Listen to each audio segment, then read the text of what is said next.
Hello friends and sunflowers, my name is Lena and welcome back to my channel. This is this week's Webtoon Weekly where we talk about the HYBE webtoons, theorize about them, discuss them, grab a cup of tea or coffee and get cozy.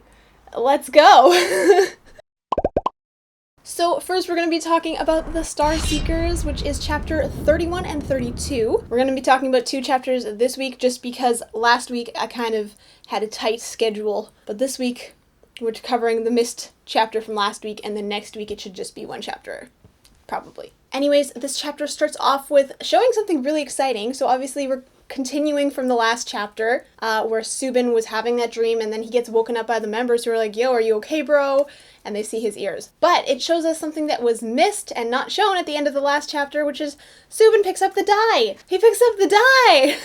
I'm so excited. This die, we first saw it in Eternally, the music video. He picks it up at the end. It's the same sort of situation. He was in a dream and then he wakes up and he has it. So in both the music video and here, it appears just from a dream, basically. I mean, I guess in Eternally he was theoretically in the dream, but regardless. And it happens pretty much exactly the same way in the web novel as well. However, in the web novel, the die is actually a known, like, magical object. The clans use it, and if you like roll the die and it lands on a number or whatever, it'll teleport you to a specific location, so you kind of have to know where you're going, and you roll the die and it will teleport you there. However, they accidentally break the one that the sect gives them, but luckily Soobin had his. I mean, Soul had his. But of course Soul's die is special because it came to him in a dream.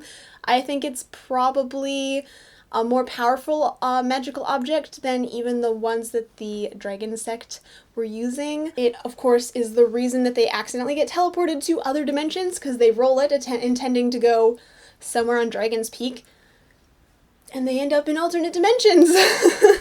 And at one point, I don't remember which incarnation of who said it, but one of the future other versions of themselves from another reality was like, hey, I know that's a powerful star, and he's talking about the die at the time, so clearly this is more than what it seems. It's not just a teleportation object at this point. Like, it's a high-level magical object that was specifically given to Soobin, potentially from other universes, or Moa. It's related to Moa, most likely. It's the same color, right? I'm just so glad it's here. I feel like the ball is gonna get rolling, like the die, because you roll a die. Anyway. The story's gonna move forward now because he's got this powerful object. He hasn't addressed it yet, but it's there, it's powerful, they're potentially gonna see other versions of reality, and I'm very excited for that. Otherwise, the boys haven't seen any of this. It's just Soobin, or Soul. And so they discover he has the elf ears or whatever, and in his own mind, Tahoe is like, oh, this confirms that he really is an elf. And then he tells us something that we did not know, which is very concerning. Seeing the future is like kind of a big, massive skill. Like, you know, they have like causality. Whenever they use a lot of magic, it hurts them. But the reason it doesn't hurt him when this happens is because he turns into an elf instead, so it absorbs some of that causality. But if he were to not transform for any reason, it would kill him. So that's great. Oh, we're no stranger to death here in the TXT universe. Nope. Honestly, this is foreshadowing, if I've ever seen it. Like, I just want to know how he dies in another universe from this, because he definitely will. Like, he has to, right? Anyways, DK comes in and he's like, hey, you guys are going to be performing at the K-pop London festival, K-pop festival in London. And they're like, oh my god, yay! And Soul's like, whoa, yo, I just saw a vision about that. Like, we're not even going to make it there. And they have this whole discussion or whatever, are like, well, you know what we can do? We can just stop them and then still perform. Because obviously if there's, like, a big event that, like, is catastrophic, they're just going to cancel the festival, right? And then they wouldn't be able to perform, which is what they want to do. So they're like, well, let's just stop it and continue, which is okay.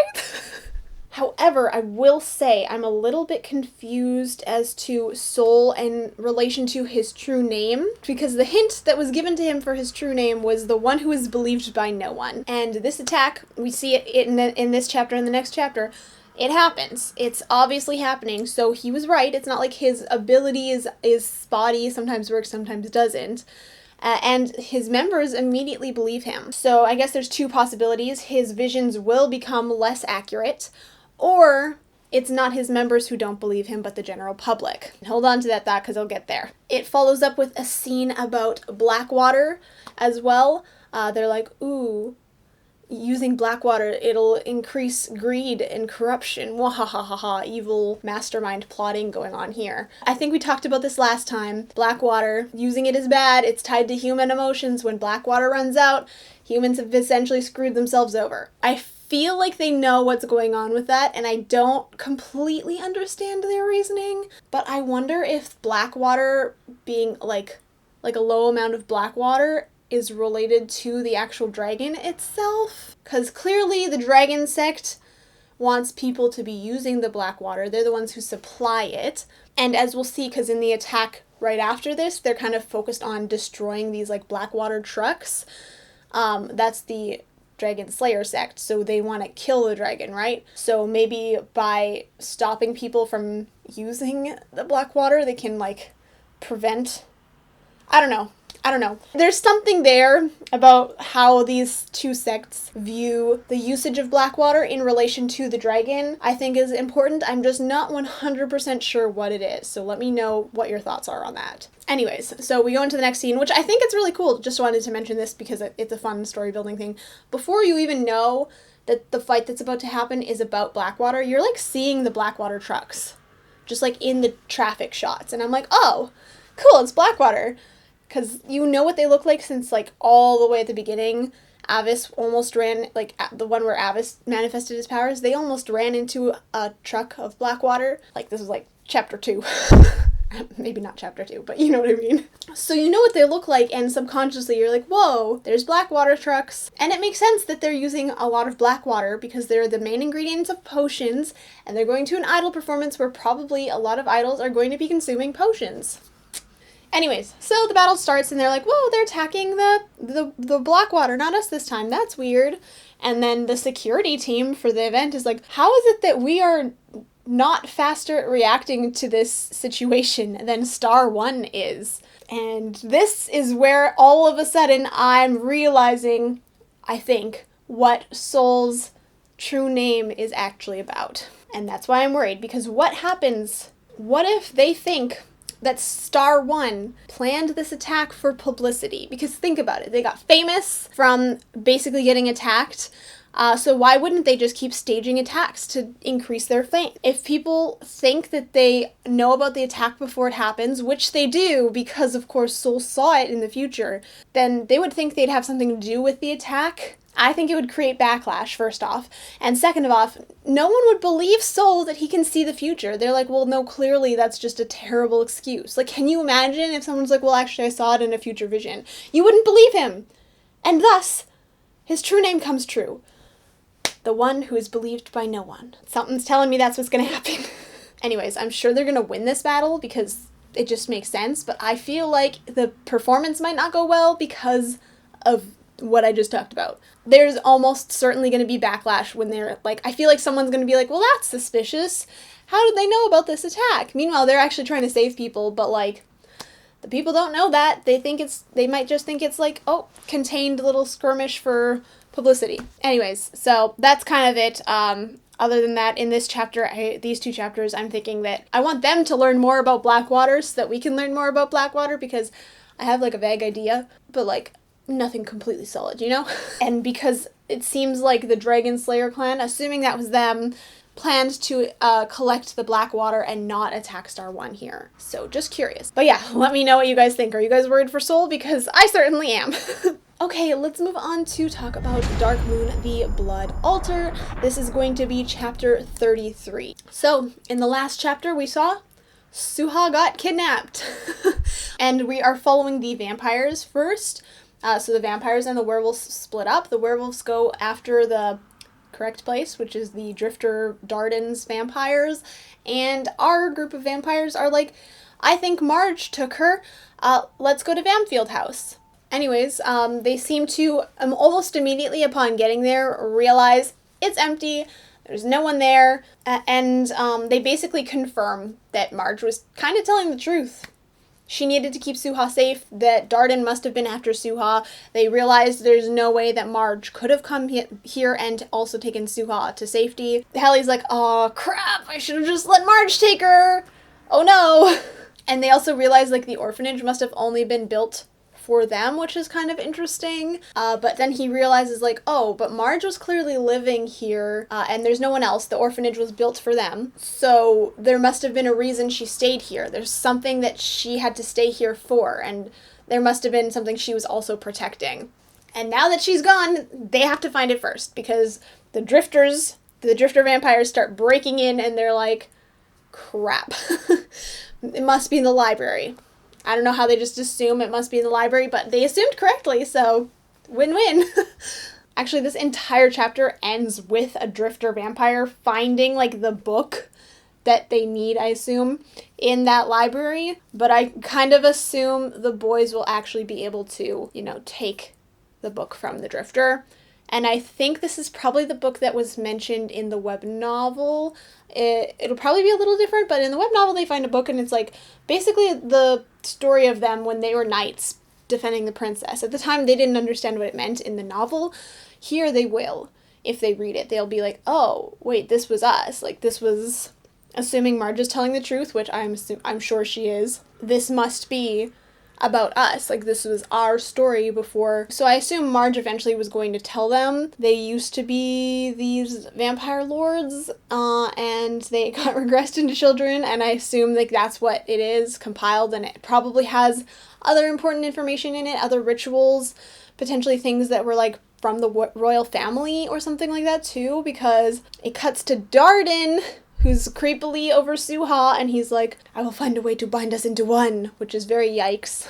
But I feel like that has something to do with Varger's blood, like the wolf god's blood originally gave the original version of Suha her powers and all the vampire boys. But like, weird, creepy, there's some sort of knowledge in that book. Like I said, guessing it's the royal family. And I'm still waiting for Helly to find his sword. I want his sword. I want Helly to have a sword. I think this is where he finds it in the novel, when they first visit the Bamfield orphanage house thing. I think that's when they kind of were like, oh yeah, this is the sword that you had as a kid. They were training you in swordsmanship. So I'm guessing he's also gonna find it. Maybe in the fight with the drifter vampire. I don't know. I feel like they could easily overpower like a single drifter vampire, but I'm very excited. I feel like every chapter of Dark Moon is moving the story forward a lot, and so I feel like there's just so much good information that we get with every single chapter. This one is short. It was only a single chapter this time around, and everything's moving really quickly. Do you think it's gonna be like a ritual or something like that? It must be, right? I don't know. What do you think? Anyways, let's move on to Dark Moon, the Grey City. As always, continuing from the last chapter, Najak picks a fight with Croc. A deserved fight, I should say. They were definitely going to, I don't know, kill each other or something, but the teacher interferes. Which apparently NZ called the teacher, which is absolutely hysterical. He's like, no, you guys aren't fighting on grounds. Like, I have a feeling NZ knows, like, Najak would not hold back and, like, would actually kill him. I just have that feeling. Anyways, they're in their abandoned factory, which they've claimed as their own now. Very concerning, since we know Croc's dad is apparently wanting to do something with it, and like, you know, and we do know this is the eventual place that Croc dies in the first chapter. But he marks it as his own territory. He does little scratches, which we saw last time. Actually, they're all kind of doing the scratches on the wall. Also, Tahel's like a cute little puppy. I can't. Just look at him. Look at how cute he is. The cutest. Look, you see a puppy. I know it's a wolf puppy, but you see a puppy and you're just like, that is adorable. Tahel's character is so cute, especially in this chapter. I can't. This will be about chapters 6 and 7. Anyways, so they get started talking about like how they smell the vampires and during the thing, and then they're like, oh my god, I smell blood, and you're like, as you read it, well, for me, I was like, oh gosh, the vampires are here already. But no, it's actually just Croc and his gang beating up Khan, which isn't great. I can't tell if it's better or worse, honestly. But yeah, poor Khan. Anyways, this time Tahel interferes, and Najak's really cool And he just, Nico's character, let me tell you guys, like, so good. I love him so much. He's just so cool all of the time. What the heck? And it just, it's so good. Okay, anyways, I was just thinking, like, yeah, is Nico gonna become my bias because of this character? We don't know. I haven't seen Fuma's character yet. Anyways, Enzi gets to finally punch him in the face, which I think we were all waiting for. I know I was, because Croc is, like, the most annoying kid ever. And speaking of, Croc gets all angry at home because he's, you know, they all run away, and he's, like, bleeding. And he's like, call everyone tomorrow. Anyone who shows up, I'm gonna kill them, which I kind of feel like he is very serious about that threat. Just the vibe I'm getting. It's very like, if you ever played the game Life is Strange, it makes me think of that. If you know, then you know. The next day, all the kids kind of get roped into going downtown with Khan as their guide by Tahel, because he is the cutest incarnation of a person ever, and an adorable puppy. I really just love that he is the catalyst for all of them hanging out. Like, that is so cute. Anyways, they're like hanging out, and Najak basically lets slip that, hey, they've been through some bad times, and they can handle this guy coming after them. Like, don't worry about them, etc., etc. Cue the cute montage of them having the best time in an arcade and stuff like that, and then Khan smiling because there's like a little Polaroid of them where they look ridiculous. 10 out of 10. Absolutely love that. Of course, then Croc has to show up and ruin the fun. Doesn't he know Khan deserves this? he just really can't have a nice time. Obviously, this will end at least with everyone probably alive and fine. Maybe it'll get broken up by police, or I would love it if Croc gets humiliated by his own father. That's my prediction, that Croc's father is gonna drive by and be like, why are you picking fights on the street? This ruins my reputation. Blah, blah, blah, blah, blah. Because we know that Croc has to at least be mostly okay to later get killed in the abandoned factory area or whatever. I'm liking this story a lot. I really have to read and catch up on the web novel for it, because I'm worried there's going to be a lot of other information. Like for Crimson Heart, they're kind of just one-to-one, so I'm kind of assuming it'll be pretty similar. Seems the newer like Webtoon web novels are a little bit less different than like StarSeekers and Dark Moon Blood Altar, but I'm not 100% sure because I haven't read this particular web novel. It's on my list of things to eventually get around to doing, reading what's out on the web novel. Speaking of Crimson Heart, let's talk about Crimson Heart. So this is chapter 8 of Crimson Heart. Last time we saw, everyone's passed out and asleep, and Zozoba appears at the door and basically distracting the grafter guy that like captured them. And it turns out that she's told them, there's some other potentially young people in the woods, because she knows that this guy likes to go after young ones. Very concerning. Basically, she lures him away from them, and she's like, hey, here's an antidote. Have a good old time. And get away from here.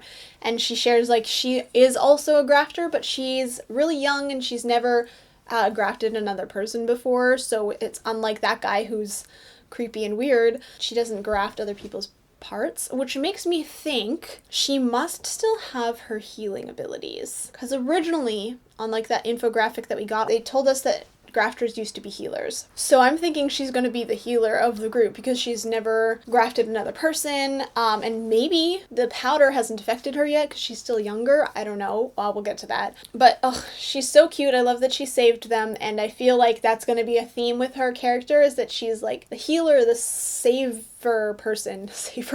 I feel like she's going to be like the cunning character who can also heal. She's also just adorable. 10 out of 10. I love her. I love her design. She's super cute. I have nothing more to say. I love her. It's a good introduction for a character. Also, she randomly has this, like, I don't know what it is, a vehicle. It kind of looks like a bike with a cover on it, and then you can just like carry more stuff. She randomly has that, so I do think there must at least be some level of technology to a degree, because we do see like a house and all of that stuff too that exists outside of here. It's not just like wilderness, but it's not nearly so advanced the way that Refugia is, because it's in a dome, obviously, of like advanced technology. So they escape and leave Zozoba there. I'm assuming she can take care of herself as a grafter, and she also does tell them, hey, if you need help, come here and ask for me. I'll be able to help you. So, as we know, Zozoba is one of the eventual group of the Crimson Heart from the first chapter. So I'm excited to see her character more because we don't really know tons about her. She's not one of the members' characters. She's just a other character. But this gives us more time to hear from Luisha about the curse of the blue fireflies and how the blue firefly powder appeared. The blue firefly increases your ability, but it's also like an addictive substance. And we were talking about this in TXTs a little bit, but I feel like HYBE has a focus on things that are like greed related, but especially in regards to like Blackwater. That was like the first thing, like greed and corruption will make sure people love the Blackwater and are like in a way addicted to it. This is a little bit different because it personally affects you, but it also warps you, right?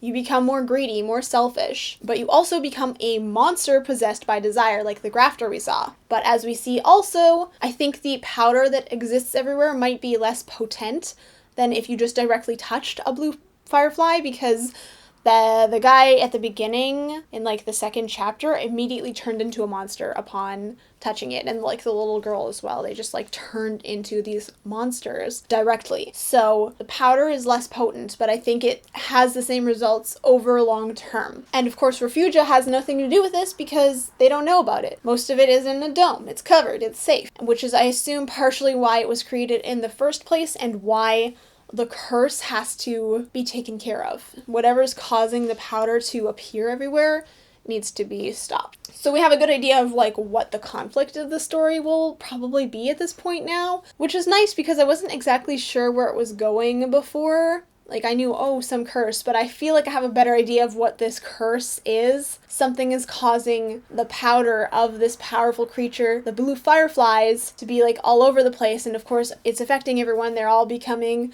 addicted to it, as you will. And it's super commonplace to be addicted to this. So I can see why there's need to stop the curse. It's creating people who turn into monsters. It's like dangerous kind of setting, I guess. And like, I think there's probably a degree amount of people in this world that are like, oh, well, it increases my power, so what's the problem? You know what I mean? But I do know that they're probably going to be getting attacked by the like people who are chasing after them, like the two other founders that aren't dead, and that one dude with the cloak from last time.